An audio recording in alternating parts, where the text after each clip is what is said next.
все классно, Волга ездит она круто. Это мы выяснили. Теперь давай поговорим о том, что предшествовало тому, что она наконец поехала. Ну, конечно же, это установка мотора, да, более мощного, более современного, это V8, в котором почти 300 лошадиных сил. Понятное дело, для нее это прям хорошо. Это прям то, что просится туда. Кстати, максимально. Ремарка. Волга не такая уж и тяжелая, потому что я думал, что эта дура весит 2 тонны, а она весит... Нет, я ее взвешивал уже после установки мотора, по документам что-то в районе 500 тонн, да? После установки мотора машина показала 560 тонн. Мы подошли к действию установки двигателя. Как это было? Ну, значит, первым делом, конечно, такой хороший психологический момент — покупка двигателя. Ну, вообще агрегата. Потому что это сразу большая сумма денег выкладывается на стол непонятно за что. Да, то есть ты покупаешь кота в мешке, какой-то... Ну, я первый раз с этим сталкиваюсь, да, то есть это какой-то контрактный мотор, откуда-то привезенный. Ну, то есть, сам понимаешь, такая тема, ну, скользкая. Я понимаю, что ребята, которые каждый день с этим сталкиваются, которые сватывают то есть устанавливают эти моторы на эти машины в постоянку, и для них это бизнес и работа, для них это, скорее всего, все просто, быстро, и они посмотрят это видео и скажут: чуваки, я так каждый день делаю. Да. И они будут правы. Но для меня это прям шаг был. Там огромный склад. Тебе вытащили 3 мотора и такие типа: выбирай. Мотор с коробкой, значит, с косой, совсем навесным. В принципе, вот меня устроил там один мотор, он внешне выглядел хорошо, и внутри никаких признаков мертвечинки с него не пахло, и, следовательно, я его взял. Притараканил в гараж, и, честно говоря, когда он оказался в углу вот в том гаража, меня начало потряхивать. То есть я уже реально подошел к точке невозврата. Да, а он занимал, кстати, он занимал нормальное место, и как бы когда рядом с ним парковалась Волга, я так: блин, это будет нелегко. То есть встал вопрос с усилителями. То есть в этом кузове под капотом стоят так называемые укосины. Эти укосины соединяют моторный щит и там такие усилители на брызговиках. Вот, и они вроде как усиливают всю эту конструкцию, то есть держат, грубо говоря, лонжероны от провисания. С установкой 8 от них надо было отказаться. Я начал искать решение этого вопроса, как вот усилить конструкцию. Сухой вес этого мотора легче, чем родного, но все-таки коробка и так далее. Мы все понимаем, что все-таки это тяжелее. Ну и плюс ты же все-таки спиливаешь укосины. Да, и укосины по заводу они были. Что-то вот, не так. Так. Нашлось заводское решение. Кузова 3110 уже при установке 406 мотора укосины были удалены. И они их компенсировали за крыльями с обратной стороны вот этих самых брызговиков. Там привариваются 2 усилителя. Найти эти усилители в продаже ремонтной мне не удалось, но дабы на моей работе стояла списанная 3110, от которой я торжественно отсверлил по точкам эти усилители и вкорячил их в свой замечательный кузов.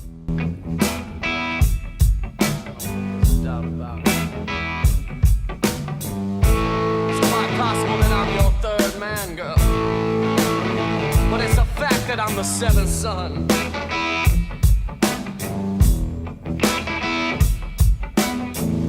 And right now you could care less about me, but soon enough you will care by the time I'm done.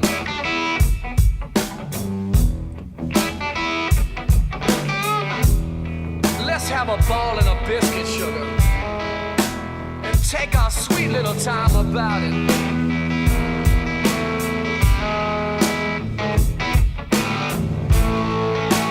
Have a ball, girl, and take our sweet little time about it.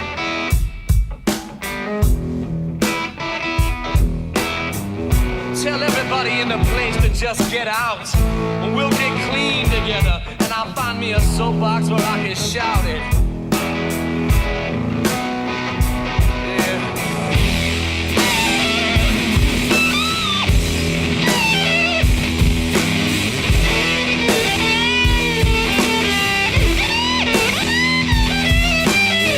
Машина пригналась в гараж. С помощью крюка мы выдернули родной двигатель, откатили машину на мойку, там нам хорошенько помыли под капотку. Я загнал машину внутрь, первым делом сразу же спилил те самые укосины. Вот, и дальше пошел процесс уже внедрения нового силового агрегата.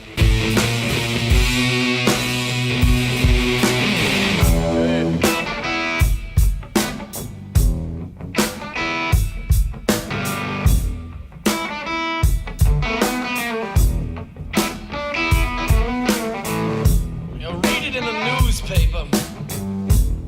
Ask your girlfriends and see if they know.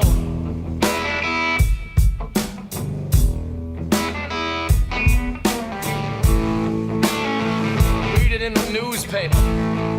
Ask your girlfriends and see if they know.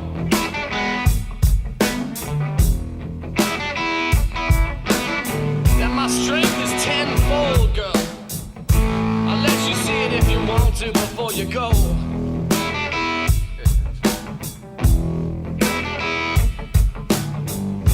Let's have a ball and a biscuit, sugar.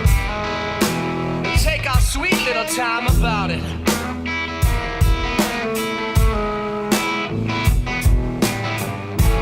Let's have a ball and take our sweet little time about it.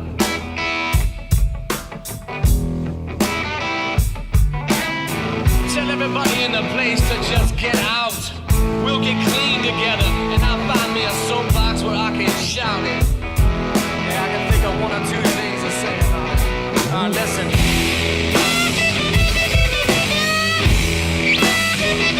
У меня гараж по длине 6 метров. Стандартно. Когда, да, стандартно, хоть он и широкий, но по длине все-таки он 6 метров. И получается такая канитель. Машина в длину 5 почти. То есть там полочка, некуда, если машина полностью в гараже, некуда деться крюку с мотором. То есть каждое утро я приходил, выкатывал машины на пол корпуса на улицу, вывешивал морду, ставил домики и вариантировал мотор в подкапотном пространстве. 12 часов ночи, пора бы уже и спать. Начинал я где-то в 9-10 утра, 12 часов ночи, пора спать. Мотор закатывается вовнутрь, машина ставится снова на колеса, закатывается. И получается, с каждый следующий день я начинаю с тех меток, которые я оставил себе в ночь предыдущего дня. То есть это, конечно, удлинило весь процесс, и чисто вариантирование мотора внутри мне заняло 4 дня. Я очень быстро понял, что так низко, как я хочу, я его не поставлю, пока не распилю поддон. Следовательно, поддон я снял. Поставил мотор, как мне нравится, все это отметил, замерил, посмотрел, все меня устраивает, отметил, где мне нужно будет распилить поддон. Поддон был распилен, прикинул его к мотору и понял, что вместо распила попадает маслоприемник. Маслоприемник тоже пришлось развернуть. Отдал ребятам, все это аргоном хорошенько заварили, сделали достаточно качественно, что, конечно, потом потекло, я доваривал сам, ребята качественно делают.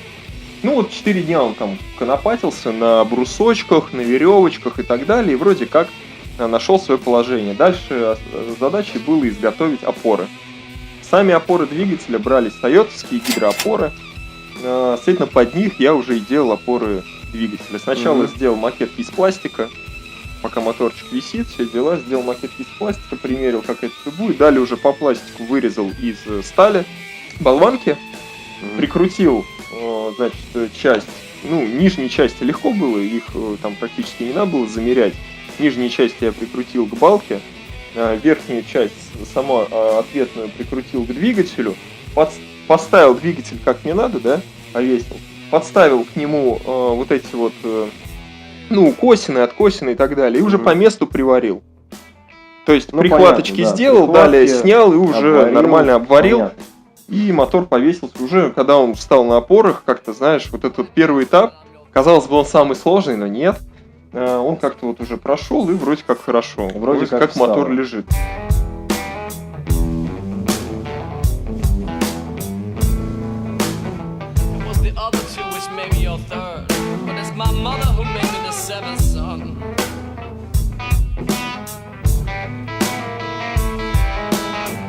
Right now you can care less about me, but soon enough you will care by the time I'm done.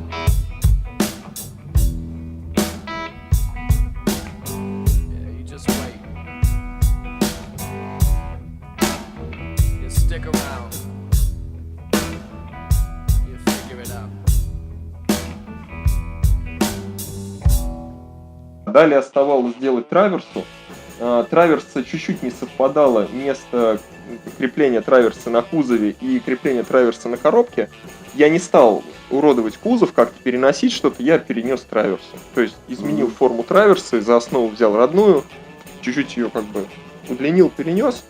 сварил, все. Родную для кого? Ты имеешь в виду родную для Волги? Волговскую, да, родную Вообще Волговскую. кайф. Да, она Так. там из такой стали сделана, там. Ага. Я ее когда сверлил, 7 сверил ушло, поэтому там все в порядке. Неплохо. Хорошо. Да. Так. И все, и мотор полностью взвес уже, ну, начал родниться с кузовом, так скажем. Неплохо. Вот это вперед.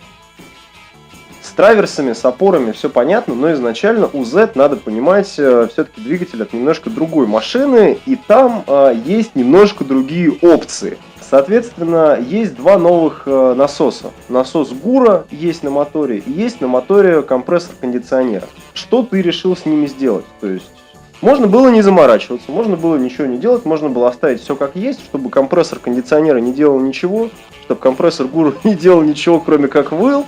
Вот, и оставить стандартный тойотовский ремень и на все это дело положить.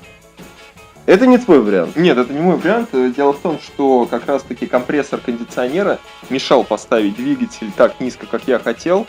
Так. И так как, в принципе, кондиционер мне не нужен, даже в современных машинах летом я его не использую, мне не нравится, он был уволен.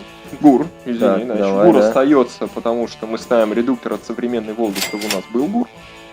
А, Поэтому всё-таки насос 14. ГУРа пригодится. Да, То есть насос вот- ГУРа пригодится. Вот после вот этого вот ты все-таки задумался, что Об Гур-то не этом. такая уж плохая Нет, вещь, ГУР да? на Волге это неплохая вещь. Так. Вот. Единственное, что оставалось решить, это либо ставить дополнительный паразитный ролик вместо кондиционера, Ну да. Мгм. либо искать обвод ремня. Я посмотрел, в принципе, можно было обвести ремень, подобрать его покороче.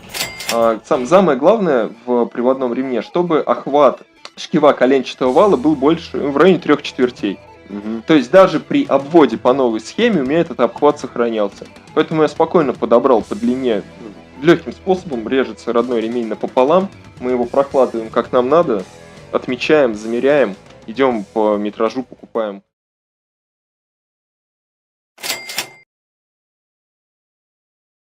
Жарко. Да. Хорошо. Классно. Очень тепло, Максим. Сегодня классный летний день, когда Жига...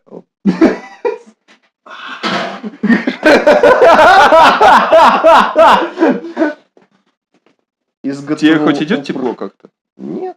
Может, мне туда посадить? Мне здесь Да хорошо. забей.